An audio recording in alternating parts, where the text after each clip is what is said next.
Existen algunos documentos y trámites previo a la exportación con los que el exportador debe de cumplir. El primero de ellos es registrarse en el Registro Federal de Contribuyentes, es decir, en el RFC. Una vez inscrito aquí, podrá obtener su firma electrónica avanzada, también conocida como FIEL. Otro registro que debe hacer es el padrón de exportadores o en caso de tratarse de alguna mercancía en específica o sensible, deberá registrarse en el padrón sectorial. De igual forma, si su producto cuenta con alguna marca, debe de proteger sus derechos o con alguna patente ante el INPI, que es el Instituto Mexicano de la Propiedad Industrial. Debe de registrar el giro de sus productos en el Sistema de Información Empresarial Mexicana y si aplica debe de solicitar a la Secretaría de Economía el permiso para poder usar el logotipo de Hecho en México en sus productos. Hay diferentes actores que intervienen en el proceso de exportación. Entre ellos están los actores de compra-venta, los actores de logística y los actores del despacho aduanero. Dentro de los actores de compra-venta, pues obviamente está el productor, o que también puede ser el vendedor o el exportador, el comprador, también llamado importador, el comisionista o broker, que funciona como un agente intermediario, las empresas de inspección previo al embarque, esto con la finalidad de que validan los precios, la cantidad y el estado de las mercancías, y los certificadores, que por lo general suelen ser organizaciones privadas que verifican y validan la mercancía. Dentro de los actores de logística tenemos al transportista, pues que es quien hace el traslado, al agente de carga, que es quien planifica, coordina y controla el traslado, a la naviera o a la aerolínea según sea el caso, al consolidador, que es la persona que se encarga como de juntar o de consolidar varias cargas de varios clientes en un solo contenedor, también llamado cool-laders, y las aseguradoras, que son quienes emiten las pólizas de seguro. Dentro de los actores de despacho aduanero tenemos al importador o al exportador, siempre que esté autorizado por el SAT, y al agente aduanal.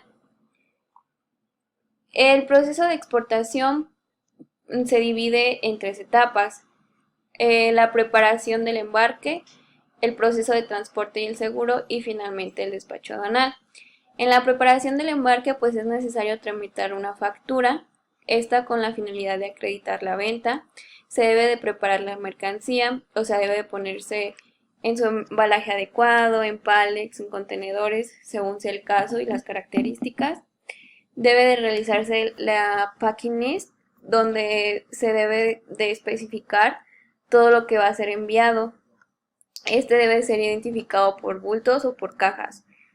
Se tiene que certificar la mercancía, como puede ser su calidad, su origen o el trato que se le haya dado al pallet.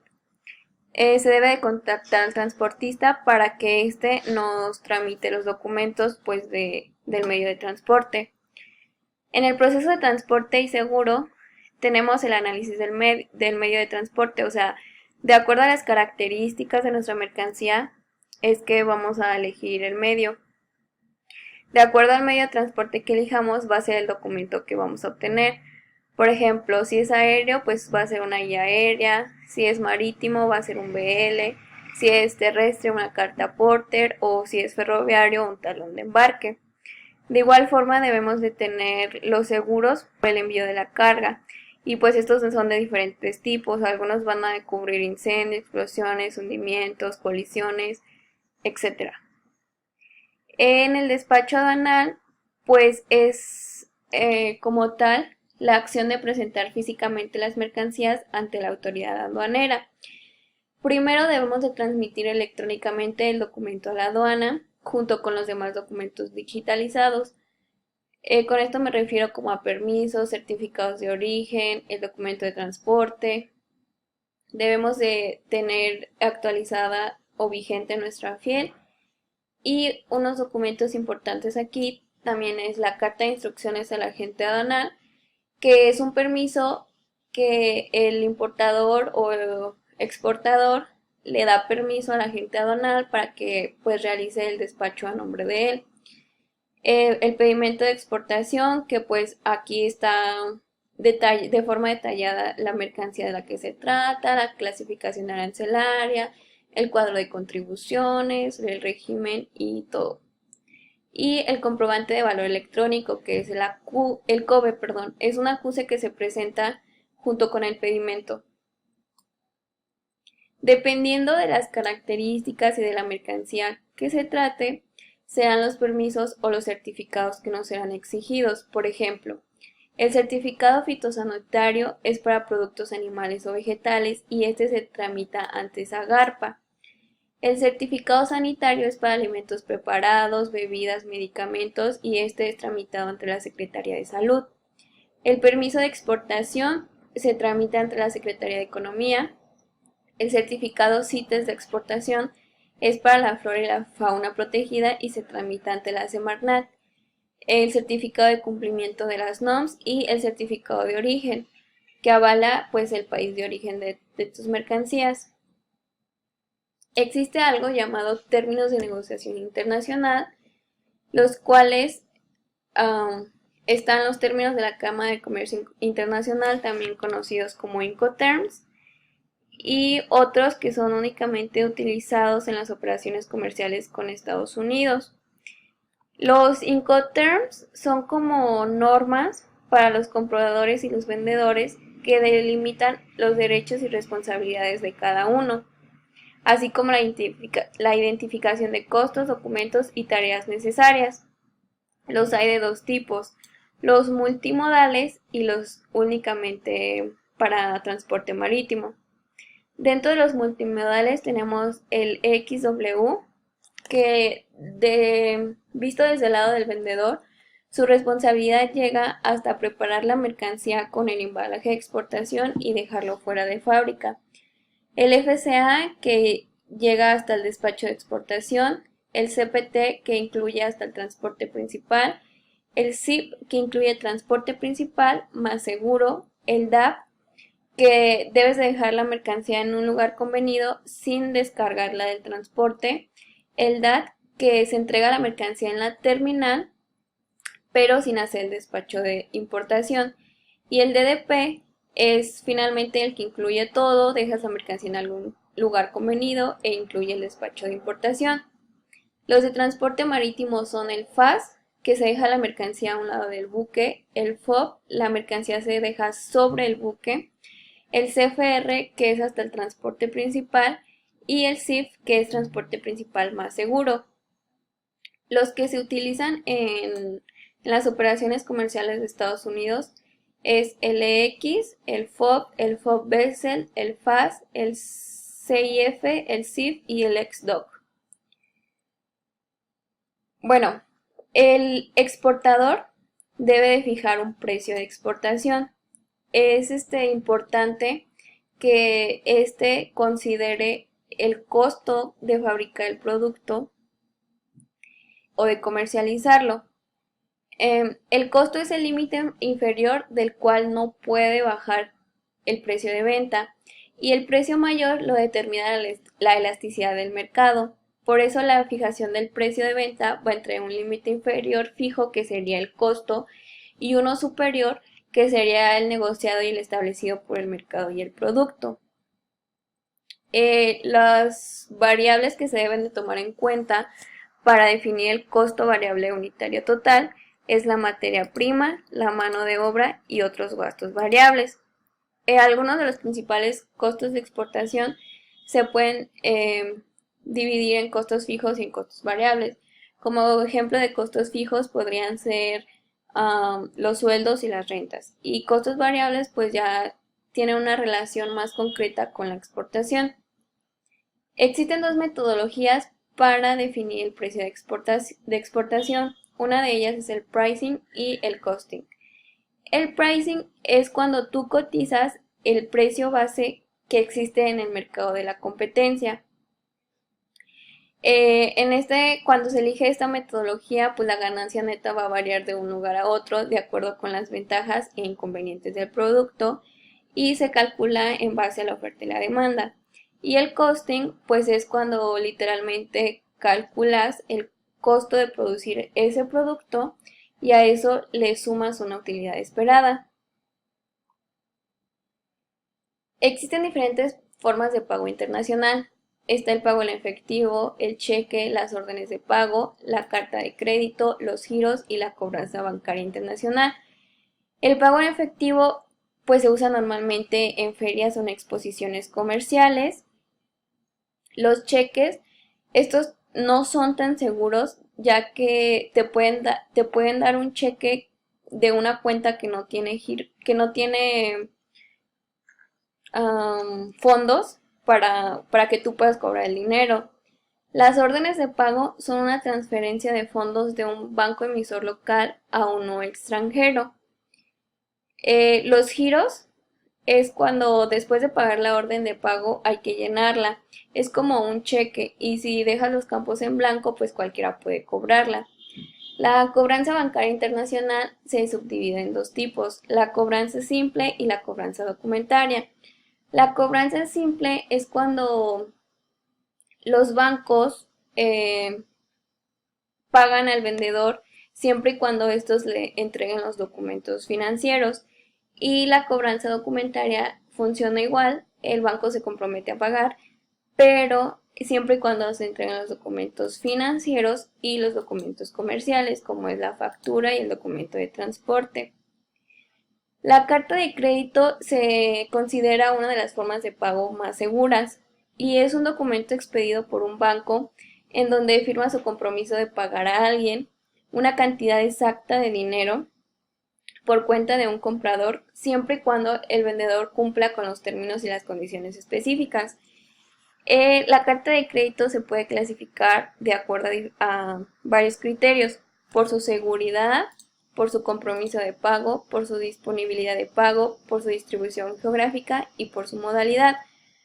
Por su seguridad son las irrevocables, es decir, que el banco se compromete a pagar en forma definitiva y no hay forma de hacerle modificaciones.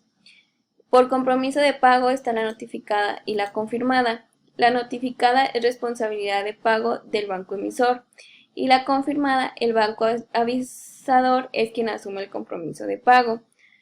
Por disponibilidad de pago está pago a la vista, que es cuando literalmente tú me entregas los documentos y yo te pago. Pago definido es cuando te muestro que tienes una responsabilidad y después acordamos una fecha para que entonces me pagues. Y a la fecha, pues es cuando literalmente tendrás que pagarme en la fecha que esté estipulada en dicha carta. Por su distribución geográfica, pues los hay de importación, de exportación y doméstica. La doméstica es cuando se da en dos ciudades del mismo país. Por su modalidad, las hay revolventes, es decir, para varias transacciones. Por ejemplo, es una carta de crédito por 100,000, pero en la primera operación solamente gasto los 50,000.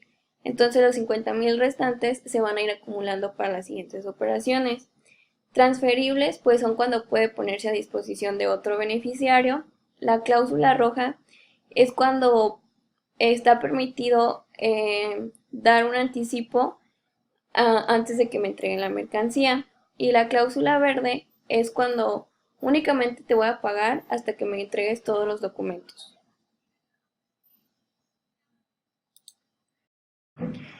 Los contratos internacionales. Estos son un acuerdo de voluntades entre dos o más partes que generan derechos y obligaciones, considerándose internacionales porque una o más personas, ya sean físicas o morales, están domiciliadas en diferentes países. Estos contratos pueden ser informales por medio de un acuerdo verbal o de un intercambio de documentos. Los hay de diferentes tipos. Está el de compraventa, el de distribución y el de comisión. El de compraventa, pues es aquel en el que se realiza una transacción donde se entrega la mercancía a cambio de un pago.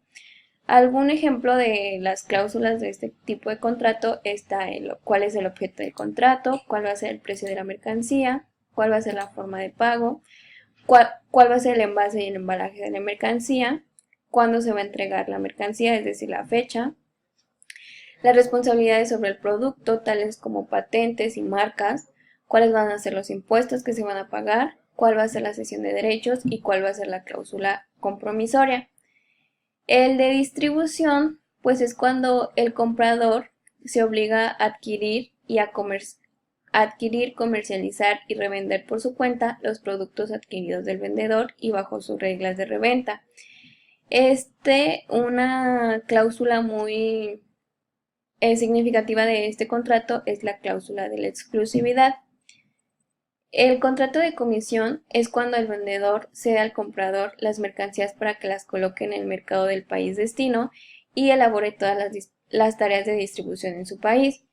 Las cláusulas que pueden contener este tipo de contrato es igual el objeto del contrato, el territorio exclusivo, las obligaciones del exportador, las obligaciones del comisionista, el monto, la forma de pago, la rendición de cuentas, si va a haber algún tipo de publicidad, la vigencia del mismo, las patentes, la legislación y por último la cláusula compromisoria.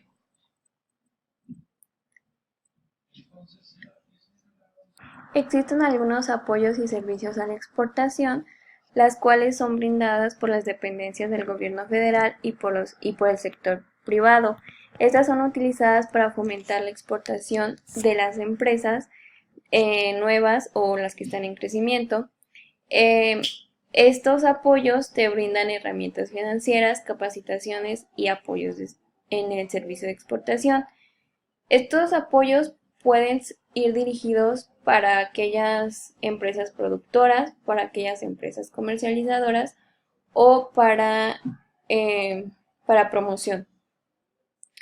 En la producción, pues son apoyos para fabricar los productos que requiere el mercado externo.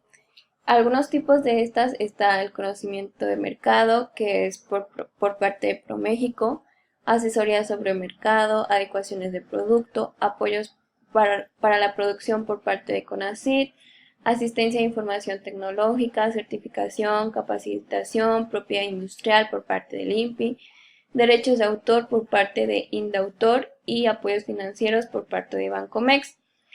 En comercialización, cuando ya se seleccionó el mercado y se adaptó el producto, entonces se capacita al personal que realiza la exportación.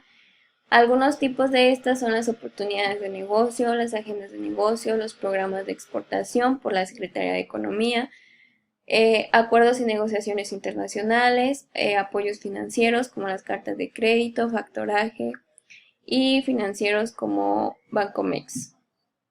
La promoción se trata de estar en contacto con el mercado para ubicar nuevos compradores e incrementar las ventas, además de evaluar a los competidores. Los tipos de apoyo son ferias comerciales, misiones comerciales y representantes internacionales.